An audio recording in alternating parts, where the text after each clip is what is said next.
त्रैकपाणये ज्ञानमुद्राय कृष्णाय गीतामृतदुहे नमः। वसुदेवसुतं देवं कंसचाणूरमर्दनं देवकी परमानन्दं कृष्णं वन्दे जगद्गुरुं। भीष्मद्रोणतटा जयद्रथजला गान्धारनीलोत्पला शल्यग्राहवती कृपेण वहनी कर्णेन वेलाकुला। अश्वत्थामविकर्णघोरमकरा दुर्योधनावर्तिनी सोत्तीर्णा खलु पाण्डवैरननदी कैवर्तकः केशवः। पाराशर्यवचः सरोजममलं गीतार्थगन्धोत्कटम् नानाख्यानककेसरं हरिकथा सम्बोधनाबोधितम्। लोके सज्जन षट्पदैरहरहः पेपीयमानं मुदा भूयात् भारतपङ्कजं कलिमल प्रध्वंसि न श्रेयसे।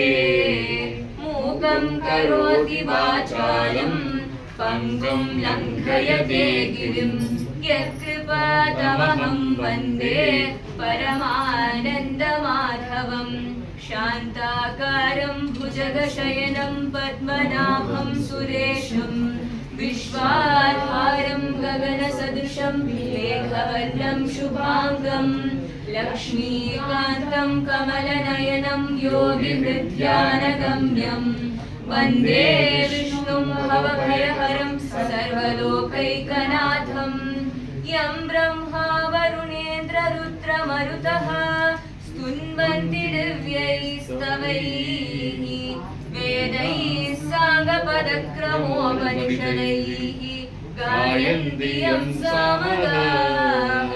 ध्यानावस्थिततद्गतेन मनसा पश्यन्ति यं योगिनः यस्यान्तं न विदुःसुरासुरगणाः। देवाय तस्मै नमः।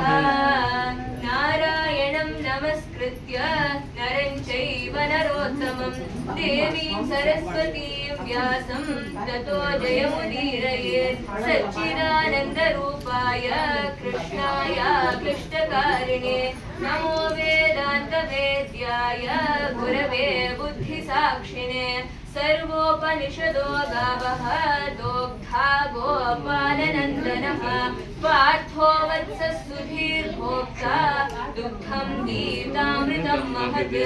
गीताशास्त्रमिदं पुण्यं यः पठेत् प्रयतः पुमान् विष्णोः पदमवाप्नोति भयशोकादिवर्जितः। एकं शास्त्रं देवकीपुत्रगीतम् एको देवो देवकीपुत्र एव। एको मन्त्रस्तस्य नामानि यानि कर्माप्येकं तस्य देवस्य सेव। ॐ श्रीकृष्णाय परमात्मने नमः। हरिः ओम्।